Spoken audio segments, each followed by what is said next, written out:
Hey, hello everybody. Welcome to a new episode of Between the Ropes. I'm your host. My name is Christy Wilson.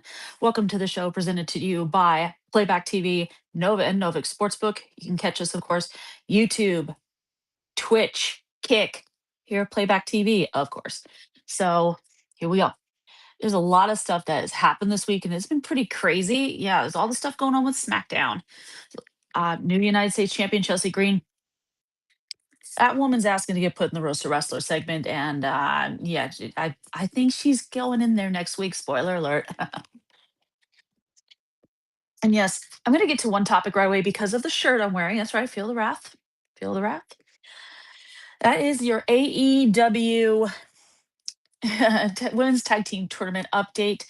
The big upset is this lady, Harley Cameron, and her tag team partner, Willow Nightingale, aka the Babes of Wrath. That needs to be on a t shirt, by the way, scored a big upset over the team many thought was actually going to, sorry about me adjusting this, by the way, iPad, but they went up against the team that many had favored to go to the finals, Mercedes Monet and Athena.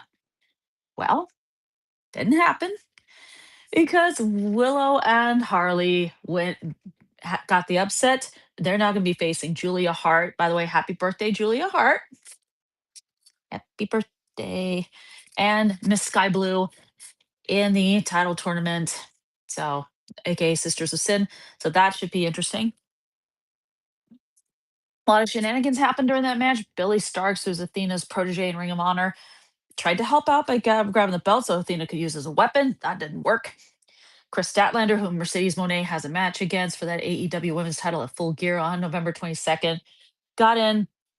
I made sure Billy Starks didn't pull anything off. And there you go. That is definitely a huge upset, which explains the shirt today. It's nice and comfortable. So, besides that, so now we're going to get into all the topics that I have planned out. That was one of them, and I wanted to get it out of the way because of what I'm wearing. So now, pardon me, I'm going to go to recap of what happened last week on Saturday night's main event.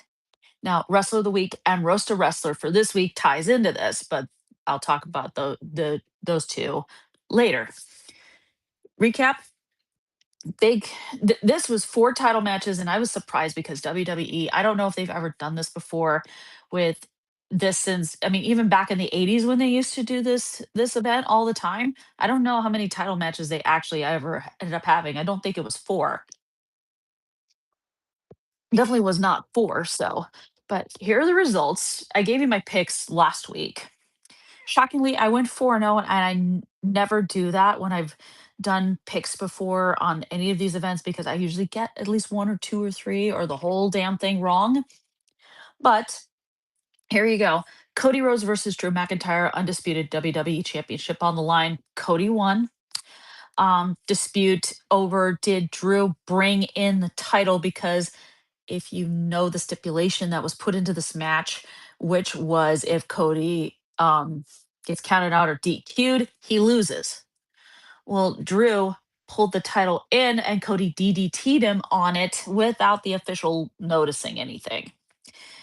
Some people are going to dispute like that should have gotten Cody DQ'd. No, Cody didn't bring that belt into the ring. I think Drew brought it into the ring to hit Cody with it so he could win. Because remember, if, like I said, if Cody had gotten counted out or DQ'd, he loses. But he didn't lose. He's still the champ. And I'm glad he's a champ because now he's moved on to a feud with someone he used to feud with in AEW, Aleister Black. Or in AEW, he was called Malachi Black.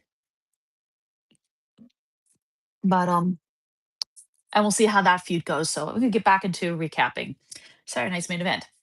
Women's title match. This I was surprised, but I was actually happy about it. And this is where my wrestler of the week comes into play, which is Tiffany Stratton putting the title on the line against Jade Cargill. Yes, these two have faced each other before, but this, I think it was the week before on SmackDown, Jade turned heel. And if I'm being 100% honest, I think that was a smart choice for her because she's now your champion. That was definitely a smart move for them to turn heel. Yeah, I think Jade is a natural heel. She just plays more into that a lot better. And it seems pretty Seems it like I said, it just seems to come more naturally to her being a heel. It just makes sense. She was that way in AEW when she was there, and she was great as a heel. I give her tons of props for it. But yeah, Jade Cargill, new WWE Women's Champion. Congrats to her. Okay. Intercontinental title match was a triple threat. It was Rusev versus Penta Azero Mero versus the champion Dominic Mysterio. This is where the roaster wrestler part comes into play into this. And remember, the subject of those two segments coming up later. Apparently, um shenanigans happened, and it's a classic cowardly chicken shit heel tactics here. But I'm not gonna bore you with the details. Dominic won. Do I think he should have? No. No. I don't like him as Intercontinental Champion. I think he's been boring as Intercontinental Champion. I know that's a hot take. It's my opinion. I just think he's been very boring as Intercontinental Champion. I am sick of the chicken shit, cowardly heel tactics that he uses because he just doesn't want to, and he goes off being braggadocious and all that. But I'll rip him a new one later. But nope, Dominic's still your Intercontinental Champion. Alrighty. Last match. This closed the show, and I was kind of at first I was annoyed by the fact that it did, but then I'm like, I think I get it now. Main event: Jey Uso versus CM Punk. Vacant world heavyweight title on the line. There's no Seth Rollins, nothing like that. I did fear shenanigans in this match by either Jimmy Uso, Jay's brother, or the Vision, Braun Breaker and Bronson Reed coming in there just wanting to beat up Punk, just beat up these two guys just for the sheer hell of it. But that didn't happen. It was actually clean. CM Punk is your world heavyweight champion, and good for him. Very, very good for him. Very happy for him. I mean, yes, when he won it the first time, it was only 5 minutes, but then again, Seth Rollins showed up and like we all know, fake the knee injury, blah blah blah, cashed in Money in the Bank, the whole deal at SummerSlam. So, but that didn't happen. Completely clean, and he's your champion. And looks like someone else who's a candidate for roaster wrestler is wanting to want to that title. Yeah, Logan Paul. Fuck you, Logan Paul. You ain't shit. You'll get yours when I roast you eventually, and I will. There's a guarantee that I will. All right. Well, that's Saturday night's main event. And overall, not a bad show. Not a bad show. I know some people might have complained. It's like, oh my God, this crowd is so boring. I think they were into it. But then again, you know, can't please everybody. So now we're going to go into the NXT side of things here.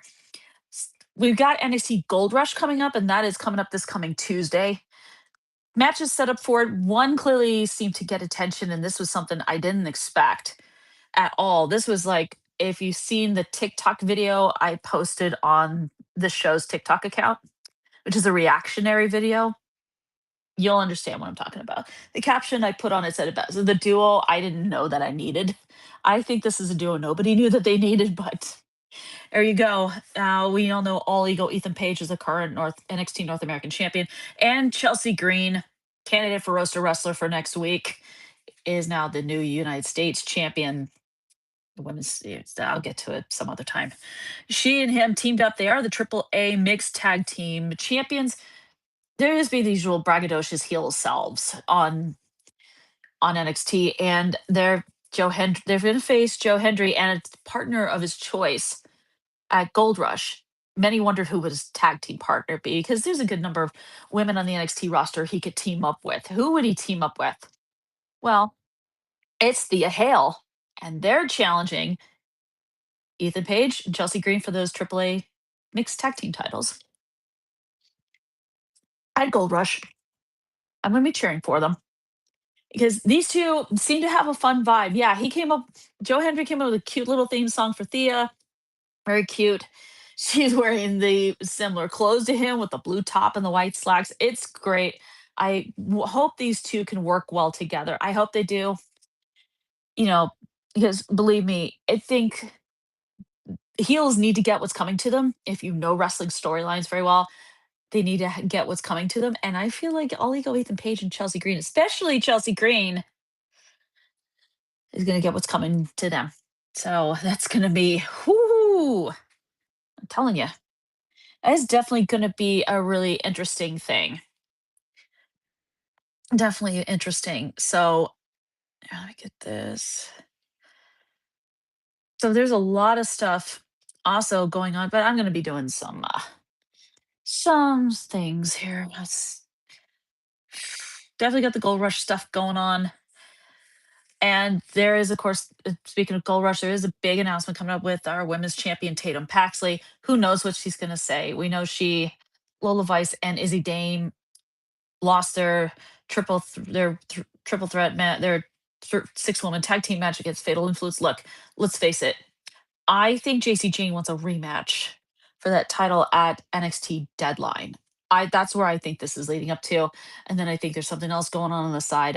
Know anybody out there who follows wrestling very closely and watches it very closely can see Izzy Dame, whether it's on screen or in pictures, has her eye on that NXT women's title.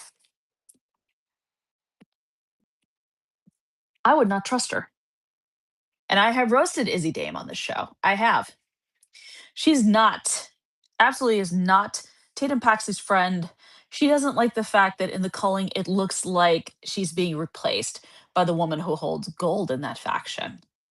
She doesn't like it. As far as I'm concerned, whatever Tatum has to say, hopefully she addresses the whole what's the deal with Izzy stuff. And I hope she addresses that on NXT. And we have the last time is now tournament to determine who John Cena's last opponent is going to be, final opponent in his WWE career. They've already got one match set for SmackDown. LA Knight versus some sort of mystery opponent. Now, this is open Raw, SmackDown, NXT. It could be anybody. Some are saying it's Oba Femi. Yeah, and I think these are the same people who are calling for Oba Femi to answer Sami Zayn's US title open challenge and instead got Ilya Dragunov, which I think was appropriate because let's face it, what do you do with Dragunov after he's come back from an injury? Give him a chance. Give him a chance, and he got his title. I mean, many people, myself included, think LA Knight should be in the world title scene. He's worked hard. He's over with the crowd. For him to be in this tournament, I mean, okay. But we'll see who his mystery opponent is going to be on Friday on SmackDown. But is all that. Now I'm going to get into some other stuff right here. Let's give a shout out to Playback. Playback TV, we watch. It's great watching sports with friends usually, but we're watching it actually alone. Playback gives you the chance to be a part of something incredible. You can check out different networks on here, like ETB, where I am. You can watch my show, Football Forecast. You can watch Press Row with Nick Morganson, Callum McClurg. You can also check out a lot of stuff. We just had a new show debut today, of course, with Trevor Williams, which is totally awesome. So I'm going to get into um well, I think it's Gridiron Gridlock. I think I have to because I feel like a dummy. I'm gonna have to find out about that show, but no, but no. Trevor was great this morning. Check him out. College, if you were a big college football fan, so check out all that stuff. And we got new stuff eventually coming soon. New people joining. It's actually going to be. This is growing. Playback in general is growing. ETB, of course, is growing. So check out all of our stuff on here on Playback, and of course, also Novik Sportsbook is definitely a fantastic thing to have. It's definitely, I'd say, better than DraftKings and FanDuel, or they suck.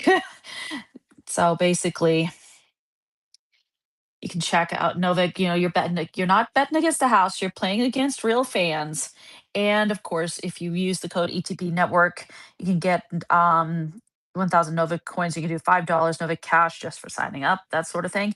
And you can get into the game today and all that other stuff. It's really cool. A lot of the people at ETP do use Novig, and it's legal in 35 states, including Texas, New York, and California.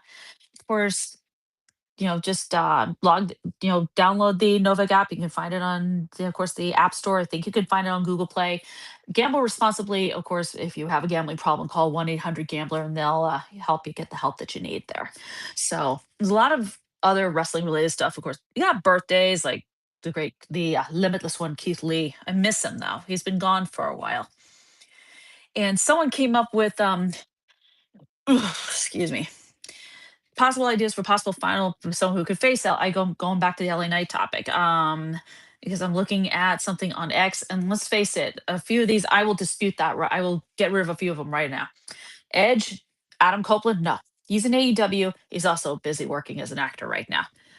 Kurt Angle retired. If there's Batista, I'm looking at in the corner, no, I think he's done. I really do think he's done with that. And Kevin Owens, he had neck surgery. Let him recover. Let him get better. Come on, everybody. Some of you out there, stop doing the what's called the armchair quarterback or fantasy booking sort of thing. This sort of thing, heck, I could put the picture in the chat right now, actually. So let me do that. Copy link.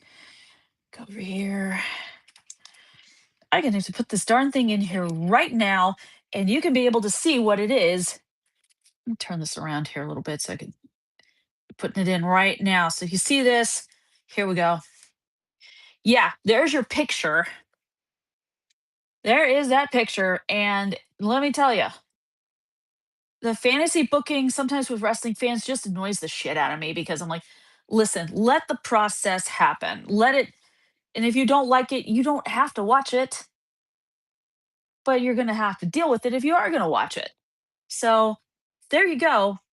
Believe me, all these guys, Jericho, and as for Jericho, and I can't believe I almost skipped over Jericho. I would love to skip over Jericho because he annoys me to no end. Jericho, yeah, there is talk he's re-signed a new contract. He signed a brand new contract with WWE going back after he's been away for I think eight or so years, I think. So there's that. But Jericho, I don't know. I don't know. There's not so I don't feel so sure about that. But then again, eh, I have no idea. Okay, we're gonna get into something that is huge. By the way, I have my window open. I do apologize for the sound if you're hearing barking dogs. Those are my neighbor's dogs. I don't have dogs, if you know, and you might be hearing it right now. Come here. Come here. Come here. Get over here. If you, this is what I have. Yeah, this is Chloe. She's back. Mwah. So no, I don't have dogs. I have cats. Mwah. I love you. Mwah. Go on. Go on, Chloe. All right. So we're gonna get into the big one. This is where the recap of Saturday night's main event comes into play because my wrestler of the week it was a part of it and she won big. Guess right. Miss Jade Cargill. She's your new WWE Women's Champion. I have watched this woman for about 4.5 to 5 years since she debuted in AEW. And clearly showed she did have star potential. Like in terms of the mic skills, she is actually pretty good. She does pretty well on the mic. And I know it was the in-ring skills that people are still questioning that, but she definitely proved to be someone that a company could really get behind in AEW. She was the longest reigning champion in company history. She held the TBS title. She was their first champion, and she held it for 509 days. So there's that. And at some point, she finally decided to go to WWE and learn. I know some people saying if she had opted to go to NXT instead of go straight to the main roster, she could have improved. She could have gotten better. I do agree with that part, but that was her decision to make. And I do think she did make a good decision. She got teamed up with a veteran in Bianca Belair, and I think she learned. She did learn a good. She did learn a lot from Bianca, and they won tag team gold together twice, which is fantastic. So yeah, Jade got a taste of what it was like holding gold in WWE.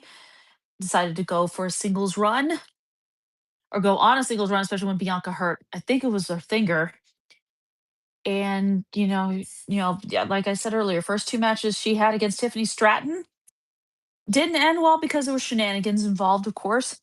But this time, no shenanigans involved at all.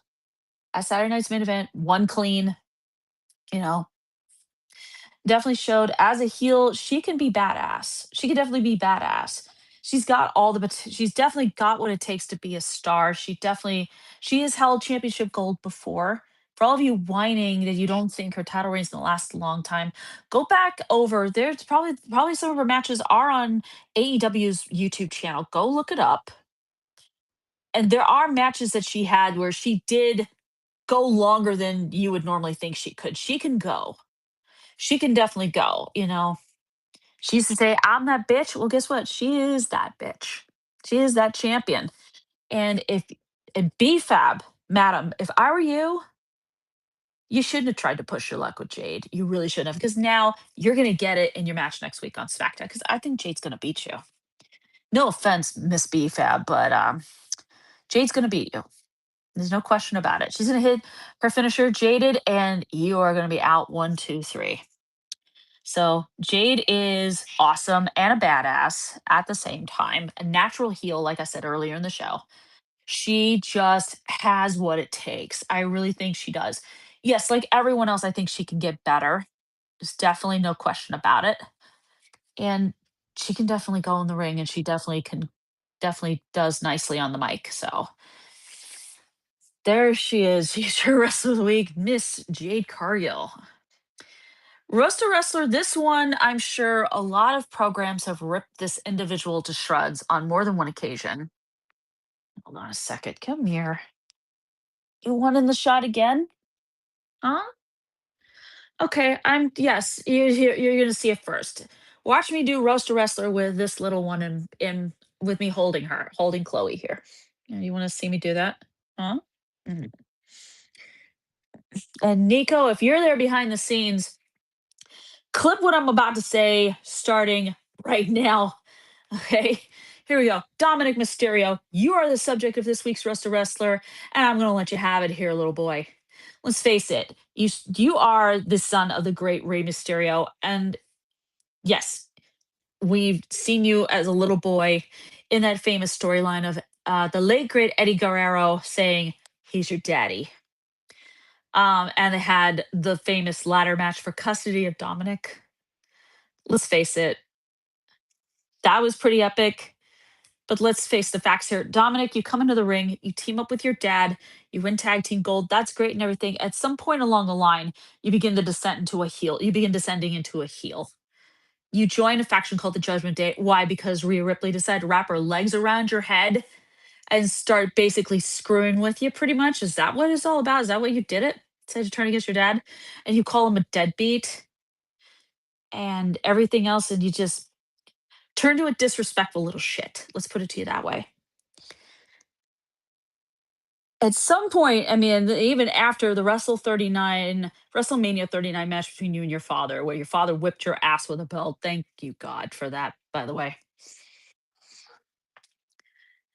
At some point, something clearly happens, and every time you try and cut a promo, you basically are getting booed out of the building. You can't get a word in edgewise. People made it very clear. Clearly, WWE didn't care. Nobody wants to hear you speak. No one wants to look at your stupid face. Nobody gives a shit about you. And even when you were NXT North American champion, you weren't that good.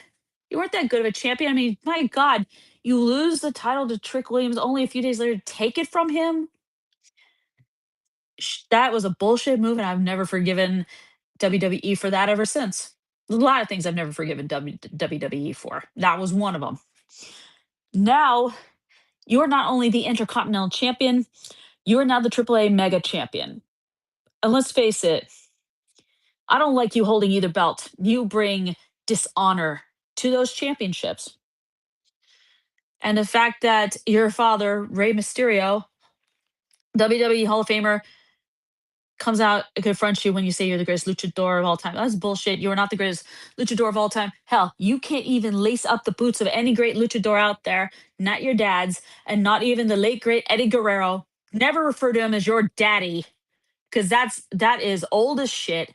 I'm tired of it. And by the way, he ain't your daddy. You don't. You sorry. Do you come out to Viva la Raza? Do you lie, cheat, and steal? Well, you lie and you cheat, and you're a piece of crap. That's it. I don't see what makes you special. I really don't, Dominic. You are decent. Yes, you are decent in the ring. On the mic, it's nails on a chalkboard. I can't stand listening to you talk. Even when the crowd boos your ass out of the ring, it doesn't matter. I can't tolerate listening to you anyway. I gotta get on out of here. Go on. Go on, little one. But Dominic, here's the thing. The reason you ended up landing in the roast of wrestler is not just because of my personal disdain for you, is during Saturday night's main event, in your Intercontinental title match, triple threat with Rusev and Penta, you freaking knew when Rusev put Penta in the accolator, you knew he was going to win. So you take the damn hammer and you start ringing the bell. Asshole. No. You damn well knew you were going to lose. You know the rules of a triple threat. You don't have to be pinned or submitted to lose the freaking title. And you knew you were going to lose. So you decided to ring the bell, be a little shithead, and win via being a cowardly chicken shit heel. That's who you are. Somebody in that division needs to basically, and this goes for Triple A as well. You need to be beaten for, you need those titles gone. You need to lose both of them because you don't bring anything important. You don't make those titles feel important. You don't. You just don't. And I am friggin' and basically I am super effing annoyed with you about all of it. Everything you do annoys me to no end. Absolutely annoys me. Like I said, on the mic, nails on a chalkboard. Ring skills, decent. But you're also in a faction that needs to die. Let's face it. Judgment Day was great when it was Finn. It was you, Finn, Rhea, and Damian Priest. You start adding other components. You added in JD McDonough. That clearly is just, I don't care if he's Finn Balor's friend and protege. No, and basically, you've kicked out Rhea Ripley, kicked out Damian Priest. I mean, geez, Dominic, you even dared to stick your tongue down Liv Morgan's throat, you little bastard. Ew. That's all I gotta say about that. Ew. And now Roxanne Perez is part of Judgment Day along with Kel Rodriguez. Geez, what are you gonna do, Dom? Are you gonna try and stick your tongue down Roxanne Perez's throat? Excuse me. Excuse me, a-hole. She has a boyfriend way taller than you and probably could body slam you pretty damn hard into the mat. So hard there is going to be a hole in a hole there where your body just went all the way through. So Dominic Mysterio, fuck you, dude. You ain't shit. I'll just put it to you that way. So, oh god, yeah, I'm officially done basically roasting his ass because if I decided to make this a longer show, I could probably go on for like 10, 15 more minutes, basically roasting Dominic because let's face it, I've made my point very clear. He ain't shit. He definitely ain't shit. So a lot of other stuff is definitely gonna be coming up next week. I know I've got some candidates for roast a wrestler, and one of them is someone who did just win the women's United States title, and that's Chelsea Green being the same chicken shit heel that she is. Yeah, geez, why didn't the official notice her feet were on the ropes? That's what I want to know. But that is something I will eventually address next week if I decide to put her in this roaster wrestler segment. But oh my God. Oh, and there was one more topic. I completely spaced this out. I can't believe I did this. So this show's going to go on a bit longer. I can't believe I completely spaced this, and I do apologize. There was Cody Rhodes did recently give an interview, and he talked about what if he's going to sign a new contract with WWE. He said he did. Here's the big one. He said if he did, it was going to be his last one. Because, yeah, he's getting up to that point where I think he wants to be at home with his wife, Brandy, and their two little girls. He wants to spend time with his family and he wants to pursue other things in his life and his career. He has an interest in acting. He did do the live action Street Fighter movie, I think is coming out maybe next year, I think, somewhere around there. So there's that. I'm sure there's other things he wants to do as well. Maybe some business, maybe business opportunities, something like that. Something that requires him that he's not on the road all the time, wrestling and putting his body on the line all the time. But whatever Cody decides to do after his last WWE contract, I'm certain anything he does after WWE, he's going to do very well at. I mean, if you look at the success he had when he left WWE in 2016 and then went on the Indies, did New Japan, Impact Wrestling, now TNA, and then AEW, he had success. He did very, very well, incredibly well, by the way. So that is definitely something that I think he's really going to be is really going to be doing once his career is over after this final WWE contract that he signs, when and if he signs it.